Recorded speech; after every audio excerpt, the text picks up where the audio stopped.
The Police and Prisons Civil Rights Union POPCRU believes that Thursday's attack on police by foreign nationals was strategically planned and coordinated. POPCRU says the attack was aimed at provoking and portraying police to be brutal and incompetent. POPCRU spokesperson Richard Mamabolo now joins me in studio. Good afternoon, Richard. Thank you for joining us.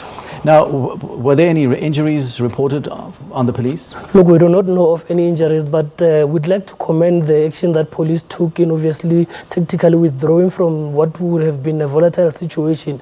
As you would have seen that we think that the objects which were used obviously to attack police were in huge numbers, and of course the crowd that was attacking police was in huge numbers, so it was a good decision that they withdrew in ensuring that they keep all lives safe. Now, why is POPCRU saying the attacks on police were strategically coordinated? Look, the first point is that the objects which were used could not have just been from the streets. Obviously, the petrol bombs, there are many other objects which are mentioned. But as well, the statement that came from African Diaspora Forum is quite worrying, because they seem to suggest that this has been happening for a long time, and it's about time that people react in such a manner to police. That basically means that they're basically encouraging the crowd to go ahead with such actions which can never be acceptable. And of course, we believe that had there been any such issues where police would have mishandled the situations in the past, there should have been dialogue. They should call for a dialogue, and of course they should work towards promoting the laws of the country. We cannot, on the basis that people are either South African or not, then say that certain actions cannot be taken. If there are bylaws, they should apply to anyone, whether foreign or local. Okay, so now you did mention Africa Diaspora, and the chairperson Vusimuzi Sibanda says the foreign nationals have been unfairly targeted by police during multiple operations in the CBD.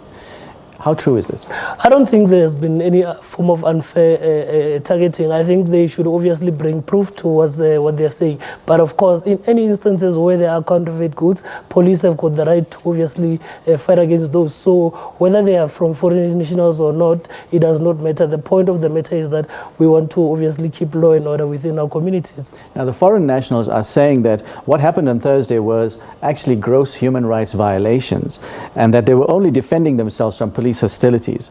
Were the police in any way acting in a hostile way towards them? There's no such proof, really. I think South Africa has been having a historic challenge of in certain instances where foreign nationals are attacked, there would obviously be challenges around xenophobic acts and all those things. I think the statement borders around those lines to basically suggest that foreign nationals cannot be touched. They can go ahead and do what might be considered illegal in the country. And of course, we think that that can never be tolerated in any country. The police have withdrawn from the CBD. What do you attribute this to? Do you think that they did this to avoid a Marikana situation?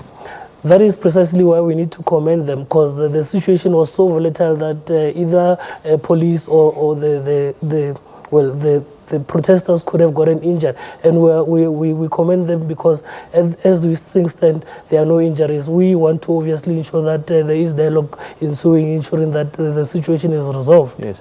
Now, Herman Mashaba said that he wants to devise a plan to ensure that there is no lawlessness in the inner city. The Gauteng Premier also said some similar things, that the lawlessness is going to be tackled head on. Is there a plan that you know of, and what is the plan? The problem with some of the leaders has always been that they take decisions on their own, on the basis of what their observations are, and they do not take everybody into confidence. We think any plan that is to resolve any challenges should be considerate of stakeholders, including the small traders themselves within the CBD. So policing, obviously, stakeholders need to get involved. Let's involve everyone and come up with a clear plan, whereas everybody would understand how it starts and what is its purpose.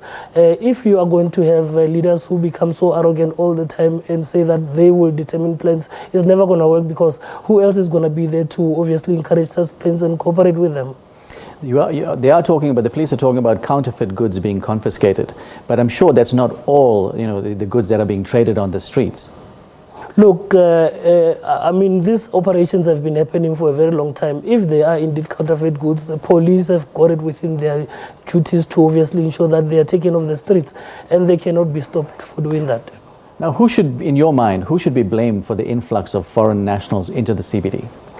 Look, we do not necessarily have a problem with foreign nationals. The problem rather is the activities that they will be doing. Of course, it also depends on whether they're here legally or not. If they are here legally, everybody should abide by the law of South Africa. Whether they are foreign nationals or not, it does not matter. What matters is that they abide by the laws and the bylaws that are obviously ensued. Well, thank you very much indeed for joining us and bringing us your insight. POPCRU spokesperson Richard Mamabolo. Thank you, sir.